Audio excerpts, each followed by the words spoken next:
네, 계속해서 동영상 올리겠습니다. 자, 지난 동영상에서 이어서 그냥 연결되는 동영상인데, 하여튼 중요한 거는 옆구리, 그러니까 제가 자꾸 중요한 거, 이거 중요합니다 해놓고 자꾸 딴소리해서 죄송합니다. 이게 발이 벌어지는, 이게 눈에 띌 정도로 오른발이 이렇게 벌어진다든가, 눈에 띌 정도로, 눈에 확실하게 보일 정도로 왼발이 벌어진다든가, 이거는요, 좀 중량이, 저는 잘 안 보이는데 미세한 차이에 80을 착용했다고 했잖아요. 오른쪽 옆구리에. 저는 왼쪽 옆구리가 조금 더 세다고 판단이 됐습니다. 그리고 오른쪽 옆구리에. 왼발이 이렇게 됐으니까 오른쪽 옆구리에 80을 찬 거예요. 근데 거의 차이가 눈으로 보면 잘 안 보여요. 근데 계속 반복해서 테스트 하다 보니까 이게 느껴지고, 또 내가 누워있을 때 왼발이 조금 왼쪽으로 가는구나라고 느꼈기 때문에 확신을 갖고, 요건 한 80 정도 제가 경험에 의해서 80 정도를 찾는데, 만약에 이게 눈으로 보일 정도로 이렇게 돌아간다 이거면 80 갖고 안 돼요. 한 150, 적어도 150, 200, 250, 많게는 500까지도 갈 수 있습니다. 이게 많이 벌어지면 500이 넘어갈 수도 있어요. 옆구리가, 다리가 한쪽이 너무 이렇게 돼 있는 사람은 옆구리 중량이 그냥 옆구리 바지선인데 이렇게 차잖아요. 제가 보여드릴게요. 이렇게 찼어요. 80. 딱 바지선 있는데, 예? 벨트 고리에 찼거든요. 이게 좀 눈에 띄게 이렇게 벌어져 버린 사람은 옆구리가 너무 그쪽으로 치우치게, 그쪽으로 피가 너무 흘러간다는 겁니다. 그러니까 이쪽으로 돌려줘야 되거든요. 근데 그것도 너무 많이 틀어진 사람은 뭐 머리쪽만으로 또 감당할 수 없을 수도 있어요. 운동 계속 열심히 해야 되고 이런 경우도 있습니다. 알고는 계시고. 제가 아주 미세한 차이인데 80을 착용했다. 근데 이거 좀 며칠 가지 않겠나 이런 생각도 듭니다. 그냥 조금 더 기다려 보려고. 생각보다는 더 차시는 분들도 있을 수 있다, 옆구리에. 근데 보세요. 제가 이 말은, 이 옆구리는 센터이기 때문에 다리와 상체를 연결해주는 센터잖아요. 센터가 흔들리면 다른 쪽을 맞춰봐야 정확한 데이터, 정확한 결과값이 형성이 되지를 못해요.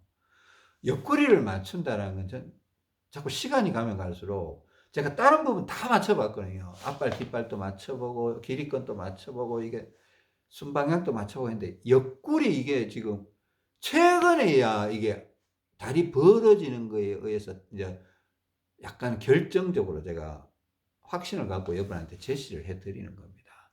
그러니까 옆구리 테스트가 쉽지 않거든요. 옆구리 테스트가. 막 거울을 많이 쳐다보기도 하고, 뭐 옆구리를 밀어보기도 하고, 기우뚱기우뚱 해보기도 하고, 옛날에 막 방법이 없으니까 여러 가지 방법을 썼었어요. 근데 지금 걷기 테스트에서 이게 딱 이걸 활용하면 옆구리가 좀 맞는 것 같아요. 맞는 것 같아요. 물론 아주 예외적인 경우 안 맞을 수도 있을 수도 있습니다. 근데 전반적으로 맞는 것 같아요. 근데 뭐 발이 딱 똑같다 그러면 안 차도 될 수도 있습니다. 저도 이거 뭐 계속 차고 있을 보장 말은 할 필요 없어요. 뭐 조만간에 벗겠죠. 며칠 뒤에나 일주일 뒤에나 뭐 몇 주 뒤에는 벗을 수 있겠죠. 뭐 찾다가 또 벗었다가 찾다가 벗었다가, 이게 왠가 하면 우리가 균형이 깨졌다라는 건 센터가 흔들렸다, 이거. 센터가 흔들렸다, 이거요. 센터가 흔들리면서 몸 전체, 자동차로 치면 차축이 흔들렸다 이렇게 표현합니다. 그러면 아무리 좋은 부속품 갖다 끼우고 해봐야, 차체가 흔들리면요, 부속품 갈아봐야 또 고장나요. 또 고장나고. 왜? 센터가 흔들려버리면 모든 게 흔들려버려요. 그러니까 왔다리 갔다리 하는 거예요. 그러니까 센터를 맞추는 건 굉장히 중요하다. 옆구리를 맞추는 게 굉장히 중요하다는 얘기를 오늘 동영상에서 가장 핵심적인 주제로 제가 말씀드리려고 하는 겁니다. 옆구리 맞추세요.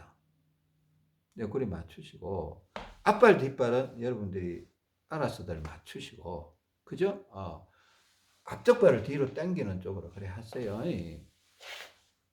근데 이제 두 발을 다 당겨도 됩니다. 두 발을 다 당기는데 이제 앞쪽 발은 더 세게 당기고 왼쪽 발은 살짝 당기고 그리고 그렇게 해서 맞추는 거죠. 그죠?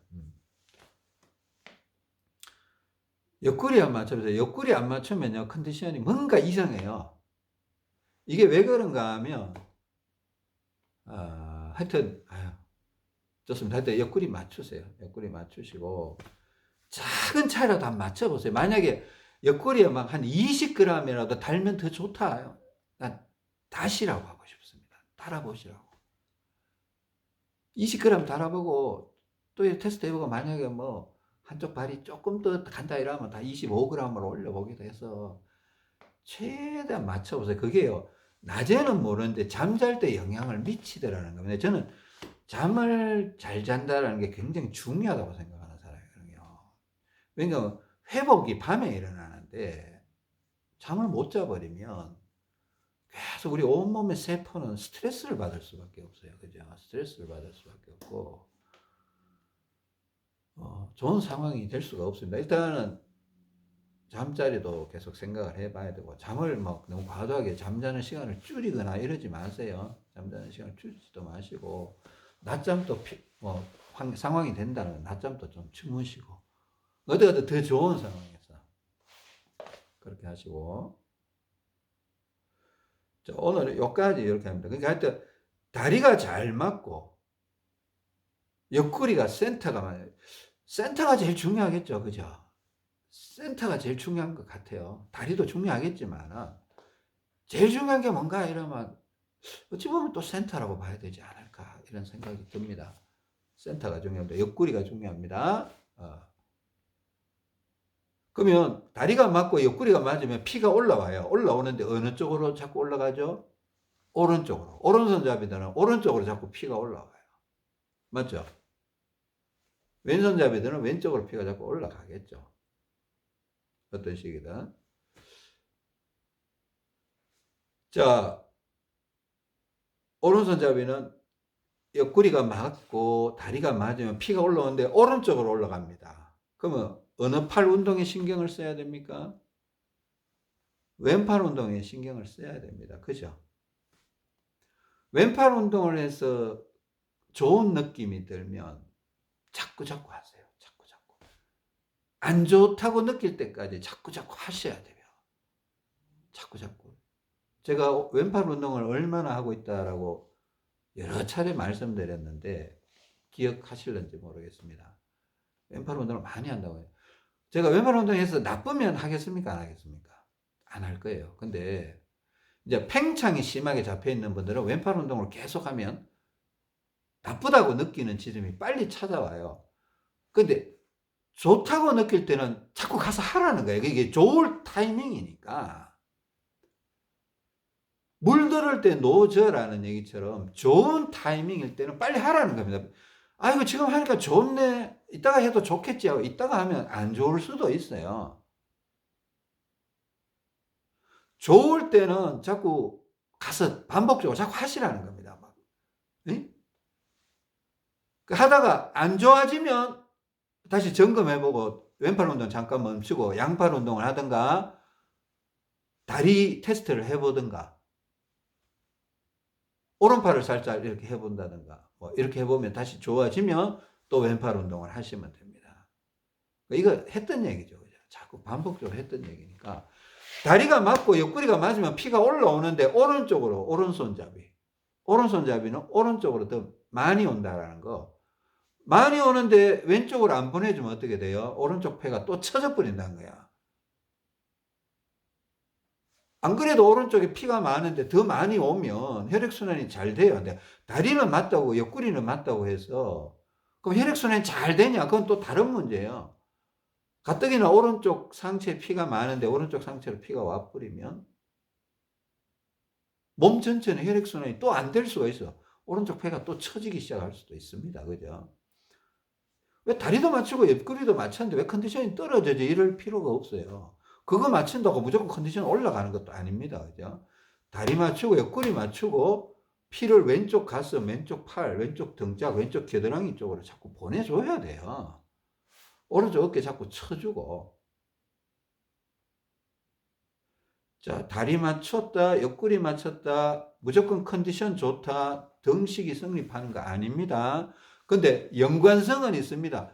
다리 맞추고 옆구리 맞추고 피를 계속 순방향 쪽으로 왼쪽으로 계속 이동시키고 머리 흔들리고 바람 불어주면 컨디션 계속 올라가요. 팽창도 자꾸 풀리고. 이까지 생각을 해야 되는 겁니다. 그죠? 이까지 생각하실 수 있어야 됩니다. 자꾸 잊어버리시죠? 자꾸 잊어버리실 겁니다. 저도 많이 잊어봤습니다. 뭐 저희 아내도 그런 얘기 합니다. 자꾸 잊어버린다고. 중요한 거 알기는 알겠는데 생각이 안 난다고. 동영상을 또 보면 또 생각이 나서 아이고 또 잊어버렸네 후회하고 또 시간 지나면 또 잊어버려요. 또 다른 동영상 보다가 그 얘기가 또 나오면 아이고 또 잊어버렸네. 그거 어쩔 수 없습니다. 동영상 계속 보는 거예요. 이게 막 내 머리에 각인될 수 있을 정도까지 계속 보는 겁니다. 보면서 방향을 잡아서 옳은 방향으로 계속 이동하시는 겁니다. 그죠? 일단 오늘 그 옆구리 모래주머니 차는 부분에 대해서 저도 이런 뭐 모래주머니 거의 다 벗고 뭐 몇 개월 동안 안 찼잖아요. 근데 이거 차는 거 좀 싫더라고. 솔직히 그냥. 근데 좀 개인적으로 싫지는 않아요. 차서 컨디션이 훨씬 좋은데. 근데 남들에게 얘기하기가 좀 이게 뭐 부끄럽다고 해야 되나, 쑥스럽다고 해야 되나, 자존심 상한다고 해야 되나, 약간 그런 마음이 예전에는 되게 심했어요. 근데 요즘은 좀 그런 게 거의 없어요. 뭐 이제 뭐 거의 차고 있는 것도 없는데, 뭐 옆구리 80 찼다고 이게 부끄러울 일인가? 뭐 그런 생각조차도 없습니다. 근데 하여튼 몸은 이게 창자가 팽창이 풀리면서 몸이 살짝 센터가 흔들릴 수 있어요. 창자가 팽창이 풀리면서 앞발 뒷발이 살짝 변화를 일으킬 수 있습니다. 변화가 일어났으면 조정을 해줘야 되는데 이게 운동으로 조정할 수 있을 정도냐 아니면 이거 운동으로만은 안 돼. 모래주머니가 조금 도움을 줘야 되겠어. 주세요. 앞발 뒷발이 너무 심하게 다 벗었는데 앞발 뒷발이 차이가 난다 그러면 뒷발 쪽은 이제 앞꿈치 쪽에다가 뭐 와셔를 하나 넣든가 또 앞발 쪽은 뒤꿈치 쪽에 와셔를 하나 넣든가 해서 넣고 있으면 훨씬 더 빨리 조정이 일어나고 좋습니다. 휴지에 싸서 와셔를 넣고 그렇게 하면 시끄러운 거 갖고 안 되면 15g만 하세요. 그 정도 하면 어지간하면 바뀝니다. 그래 하여튼 그리고 또 뭐 앞발을 뒤로 당겨주면 바뀌겠죠. 그 모래주머니가 필요할 때는 주저하지 마시고 쓰시라는 말씀을 드리고 싶습니다. 오늘 또 긴 시간 들으셔서 감사드리고요. 다음 시간에 뵙겠습니다. 감사합니다.